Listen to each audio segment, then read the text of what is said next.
56 भोग की आज व्यवस्था है।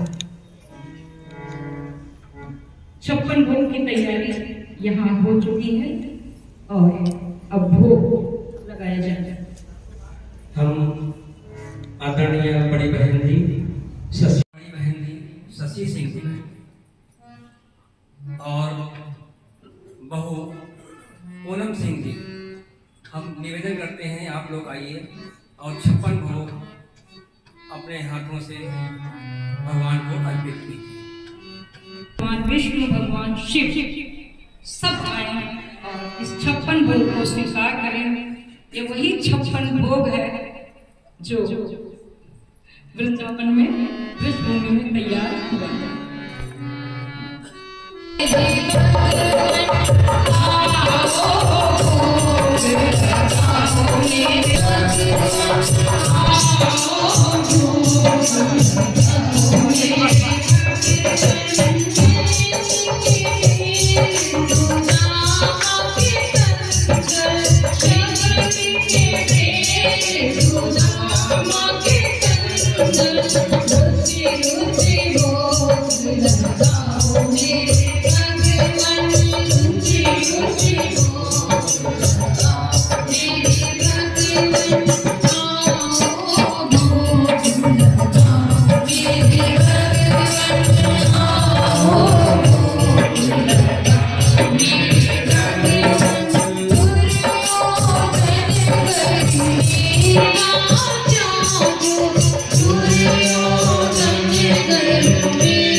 कुछ पुष्प भी ले लीजिए और प्रत्येक रूप में इन 56 भोगों में से जो वस्तु लेना चाहें ले लें और मंत्र दोहराएंगे।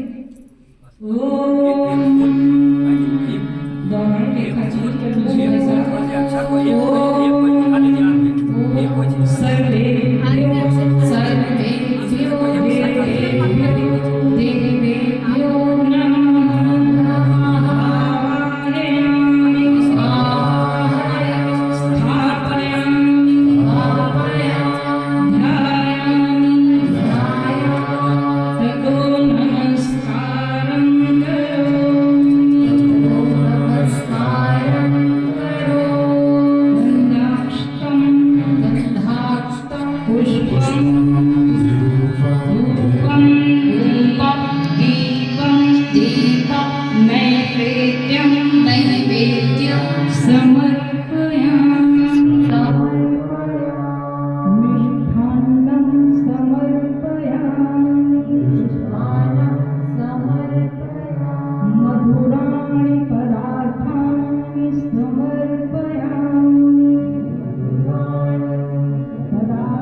तो विचार था कि चलिए थोड़े से राम और कृष्ण की शिव की बात हो जाए, लेकिन अब प्रसंग छिड़ गया है शांति कुंज का।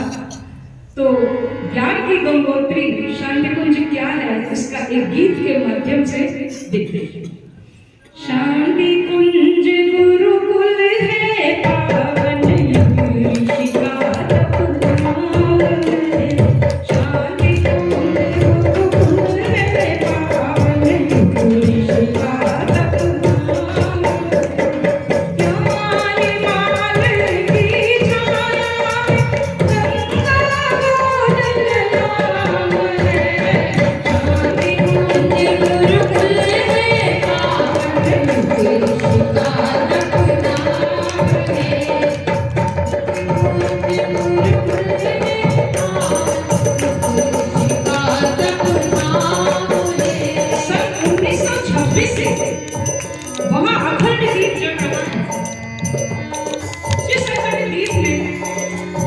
स्वामी सुरेश्वरानंद जी ने हमारे दादा भर में परम पूज्य गुरुदेव को दर्शन दिए थे।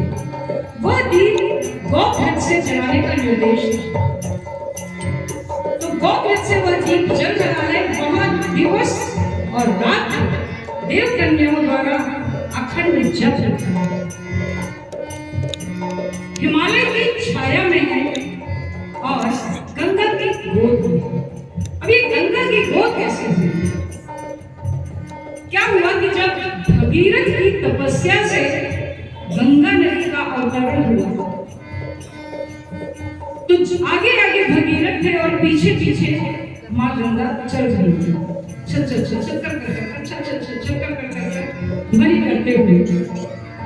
एक जान ऋषि तपस्या कर रहे थे। इस ध्वनि से उनकी तपस्या भंग हो गई, तो उन्होंने आंख खोलकर देखा कि कौन है, कैसी आवाज है। उन्होंने देखा कि नदी बही चली जा रही है, बड़ा शोर कर रही है। ऋषि तपस्वी अपार शक्तियों के स्वामी क्षण भर में उन्होंने गंगा को पी लिया। भगीरथ ने देखा वो आवाज आनी बंद हो गई। पीछे मुड़कर देखा तो गंगा मैया का कहीं पता नहीं। एक ऋषि अवश्य बैठे हैं, तो उन्होंने प्रणाम करके पूछा, भगवान गंगा मैया मेरे पीछे आ रही थी, कहीं लुप्त हो गई, आप बता सकते हैं? बोले हाँ, वो बहुत शोर कर रही थी, मैंने उन्हें पी लिया। भगीरथ ने अपना प्रयोजन बताया कि किस तरह राजा सगर के 60,000 पुत्रों के मोक्ष के लिए 3 पीढ़ियों ने तपस्या करके करी तपस्या, और अब मैं गंगा को धरती पर ला पाया। फिर भगवान शिव से प्रार्थना की, क्योंकि गंगा के प्रचंड वेग को देखकर ऐसा लगता था कि ये सारे लोग को बहा ले जाएंगी। फिर शिव की तपस्या करके मैंने उन्हें गंगा को संभालने के लिए तैयार किया। शिव फिर ध्यानस्थ हो गए। फिर तपस्या करके मैंने उनसे गंगा को मुक्त कराया, और अब आपने गंगा को पी लिया, तो मेरा सप्तक तो निष्फल है। जान ऋषि ने उन्हें अपनी जंघा से कहते हैं मुक्त कर दिया। इसलिए गंगा का एक नाम है जाह्नवी। बहुत सी बेटियों का नाम होता है जाह्नवी। तो जान ऋषि की पुत्री होने के कारण गंगा का नाम जाह्नवी पड़ा। भगीरथ ने ऋषि को प्रणाम किया, आगे बढ़े। जब वो आगे बढ़े तो एक स्थान पर 7 ऋषि तपस्या कर रहे थे। तो गंगा मैया ने सोचा कि एक ऋषि ने तो मेरा अस्तित्व ही मिटा डाला था, ये 7 ऋषि अगर ये कुपित हो गए तो मेरा क्या होगा? वहां गंगा ने चुपचाप अपने आप को 7 धाराओं में बांट दिया। सभी जानते हैं कि गंगा में 7 सरोवर क्षेत्र है, जहां गंगा की 7 धाराएं बहा करती थी। समय के साथ 3 धाराएं सूख गई, 4 धाराएं अब भी हैं जो दिखाई देती हैं, ऊपर से देखने पर बहुत स्पष्ट दिखाई देती हैं। उन्हीं में से एक सूखी हुई धारा पर बसा है हमारा शांति कुंज। तो शांति कुंज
केवल एक ही धागे से बंधा है, परम पूज्य गुरुदेव परम वंदनीय माता जी के प्रेम के धागे से।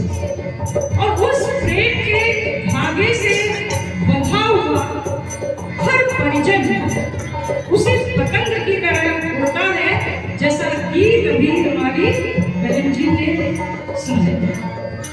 सूक्ष्मीकरण साधना के बाद गुरुदेव सूक्ष्म होकर हर शिष्य को उपलब्ध हो गए।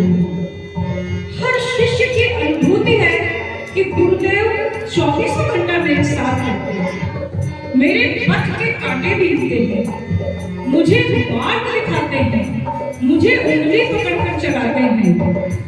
हर शिष्य की अनुभूति है। आप किसी भी गायत्री परिजन से बात करके देखिए, जब गरीब गुलाम की तरह हम लोग गुरुदेव का कार्य करते हैं। क्यों? क्योंकि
आपके बगल में बैठा हुआ व्यक्ति किस वर्ण का है आप नहीं जानते। आप जिसके संग बैठकर खाना खा रहे हैं शांति कुंज में, आपको नहीं पता है आपके बगल में किस जाति का व्यक्ति बैठ के खा रहा है। और जो आपको दाल, रोटी, चावल जिसे कच्चा भोजन बोलते हैं जो परोस रहा है वो किस जात का है। ये रोटी किसने बेली है, ये दाल किसने पीनी है, किसने छूटी है। नर नारी का भेद मिटाया गुरुदेव ने। बहुतों ने कहा कन्या को देवी मानते हैं। कितने दिन के लिए? जब कन्या को भोज बनाना होता है तब जबरदस्ती उसे बुला बुलाकर जिद से खिलाकर उसको पेट गर्म करा देंगे, क्योंकि हमें देवी को प्रसन्न करना है। अगर 2 और तो खा लो बिटिया, 1 पूरी भी खा लो बिटिया, नहीं तो देवी प्रसन्न कैसे होंगी। लेकिन वास्तव में नारी को जो पहचान दी है वो परम पूज्य गुरुदेव ने दी है। जाति पाति का भेद मिटाया है परम पूज्य गुरुदेव ने मिटाया। ऊंच नीच जाति धर्म का भेद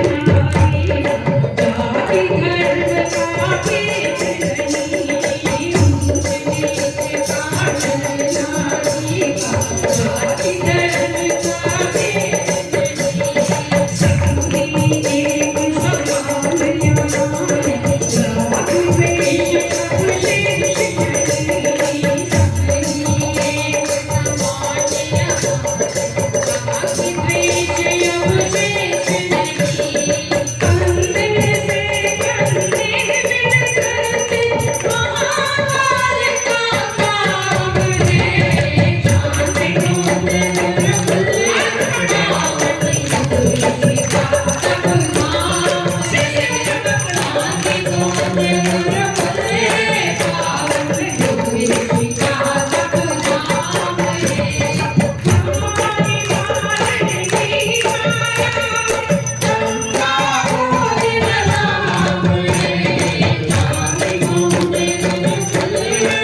इस गीत के माध्यम से हमने समझे। सप्त क्रांतियां चल रही हैं। शिक्षा, शिक्षा में विद्या का समावेश। शिक्षा आज पैसा कमाने की मशीन बना रही है, लेकिन गुरुदेव ने उसमें विद्या का समावेश करवाया। और यहाँ जो विद्यालय चल रहा है, हमने जितना जाना, यहाँ शिक्षा के साथ विद्या और संस्कार दिए जाते हैं। स्वास्थ्य संवर्धन, स्वास्थ्य दवाओं की दुकान से नहीं आता है, स्वास्थ्य रसोई से आता है, जीवन शैली से आता है। पूरी क्रांति स्वास्थ्य संवर्धन चल रही है। नारी जागरण, व्यसन मुक्ति, कुरीति उन्मूलन, पर्यावरण संशोधन, व्यसन मुक्ति, और इनके लिए चल रहे हैं शत सूत्री कार्यक्रम। बात नारियों की हो रही है, संख्या भी नारियों की ज्यादा है। हो गया शंख का नाद, शंख बजाना, ये गीत हमारा स्वरचित है। हो गया शंख का नाद, नारी के सिर पर ताज। हो गया शंख का नाद, नारी के सिर पर ताज।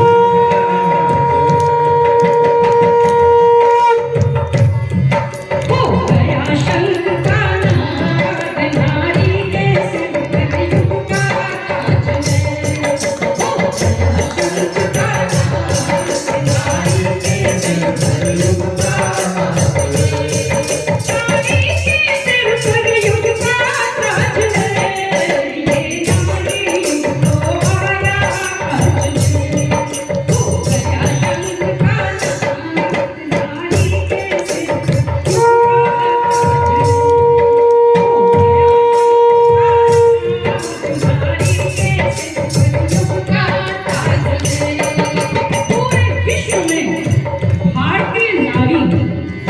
अपने त्याग, बलिदान, ममत्व जैसे गुणों के कारण एक अलग पहचान। अगर अभी जो गीत गाया कि भारत की परिवार व्यवस्था नर रत्नों की खान है, इसका श्रेय जाता है परिवार की नारी। बड़ी विषम परिस्थितियां पति पत्नी के बीच में पैदा हो जाती हैं, लेकिन मम्मियां कहती हैं बच्चे के मृत्यु वाला साथ दे रहे, नहीं तो सबका छोड़ दिया। ये वाक्य परिवार में कम से कम एक आध बार तो हर नारी अपनी, हर नारी नहीं, लेकिन हाँ 70-75% नारियां प्रयोग कर रही हैं। लेकिन ये बात मौखिक रूप से कही जाती है और परिवार के लिए वो नारी जीती है, किंतु अति सर्वत्र हर जगह नारी जो भारत के लिए आत्म केंद्रित, परिवार केंद्रित, सिर्फ मेरा बच्चा, मेरा पति, न उसे दूसरों के बच्चे देखते हैं और न समाज की समस्याएं होती हैं। इतना प्यार उसके हृदय में जो प्यार का सागर है, वो उसने इस तरह अपने बच्चे पर, अपने पति पर उड़ेला है। इतनी सेवा, इतनी सेवा, इतनी सेवा कि टूथब्रश पर पेस्ट भी लगाकर दिया जाए, चप्पलें सीधी करके रख दी जाएंगी, तो ये उचित नहीं है। इस तरह बच्चों को परावलंबी नहीं बनाना चाहिए। विदेश में इसका उल्टा है, लेकिन थोड़ा सा कुछ अच्छा भी है, वहां का बच्चा स्वावलंबी है। इसके बीच का मार्ग पर मुझे गुरुदेव ने दिया, बच्चे को प्यार करो, स्वावलंबी बनाओ और थोड़ा सा समय समाज के लिए लगाओ। अरे त्याग तपस्या में प्रेम का अमृत खूब बहाओ, अमृत खूब बहाओ। त्याग तपस्या में प्रेम का अमृत खूब बहाओ। भैया इस वाले माइक की आवाज कम है, थोड़ा बढ़ा दो। तपस्या में प्रेम का अमृत खूब बहाओ, अमृत खूब बहाओ।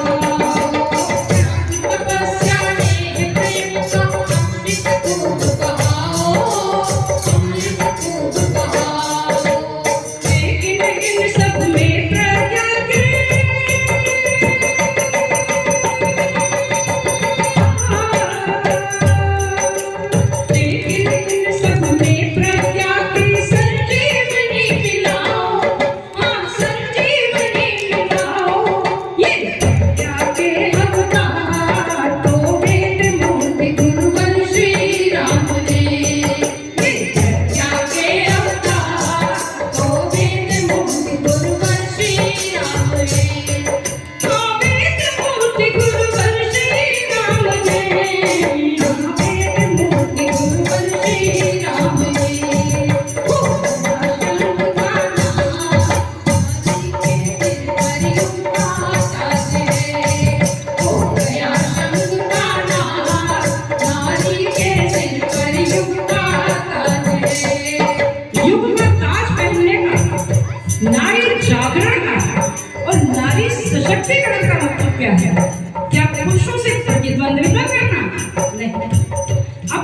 अंदर सोई शक्तियों को जागृत करना और नारी सुलभ दुर्बलताओं से मुक्त करना।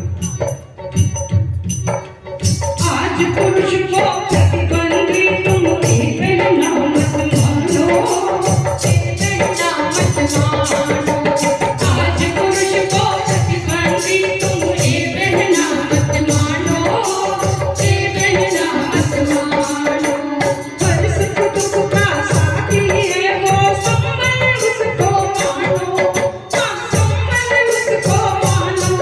हर गौरा का शिव है, हर गौरा का शिव है, हर राधा का बस वही श्याम है।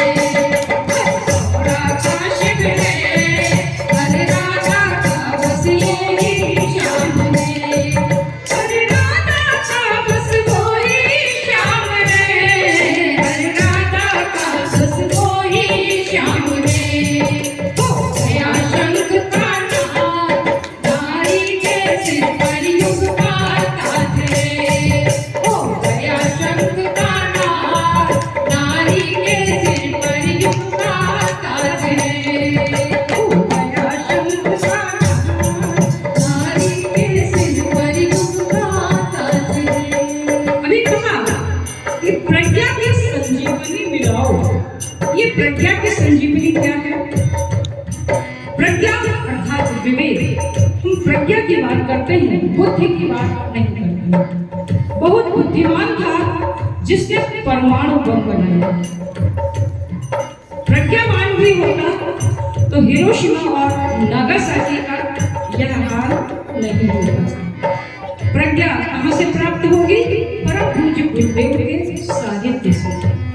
गुरुदेव ने अपने साहित्य में संसार की हर समस्या का समाधान और करने योग्य सभी कार्य लिखे हैं। अभी मैंने सप्त क्रांतियों की बात की, बस एक क्रांति की बात करके ये गीत समाप्त करते हैं, विषय बदलते हैं। पर्यावरण क्रांति से जुड़कर घर घर वृक्ष लगाओ, घर घर वृक्ष लगाओ। पर्यावरण क्रांति से जुड़कर घर घर वृक्ष लगाओ, हाँ पग पग वृक्ष लगाओ। वातावरण शुद्धि के संग संग शांति प्रभु की पाओ, हाँ शांति प्रभु की पाओ।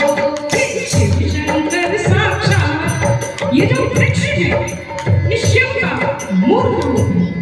समुद्र मंथन में जब हलाहल निकला और सारी दिशाएं जलने लगी उस विष से, तो भगवान शिव ने उस विष का पान किया। और ये हमारे पर्यावरण प्रदूषण को अवशोषित करने वाले जो वृक्ष हैं, ये साक्षात शिव शंकर हैं। ये शिव शंकर साक्षात करते रहते हर विष का पान में। ये शिव शंकर साक्षात करते रहते हर विष का पान में। करते रहते हर विष का पान में, करते रहते हर विष का पान में। हो गया शंख का नाद, नारी के सिर पर युग का ताज है। हो गया शंख का नाद, नारी के सिर पर युग का ताज है। हो गया शंख का नाद, नारी के सिर पर युग का ताज है। बोले शांति गुरुद्वार की जय। अगर हमारे गुरुदेव की चीजें पसंद आई तो जोरदार तालियां गुरुदेव के विचारों के लिए, इन सब क्रांतियों के लिए, जिनके सफल होने पर ही भारत जगत गुरु बन पाएगा और वही लोग इसमें आगे बढ़ पाएंगे जो कृमि कीट जैसा जीवन छोड़कर श्रेष्ठ लक्ष्यों की ओर उन्मुख होंगे, जो ये सोच लेंगे आज यहाँ बैठकर, अच्छा ऐसा ये दिग्दर्शन आज पहली बार बोला, तो उनके मन में आएगा कि अब नहीं कृमि कीट सा कीड़े मकोड़े, कृमि कीट कीड़े मकोड़े, अब नहीं कृमि कीट सा जीवन बिताना चाहते हैं। चेतना की ज्योति से संस्कृति जगाना चाहते हैं। विश्व के कल्याण हित विश्वपान हम करते रहेंगे और हम जगत के चिर सुखों की कामना करते रहेंगे। हम जगत के चिर सुखों की कामना करते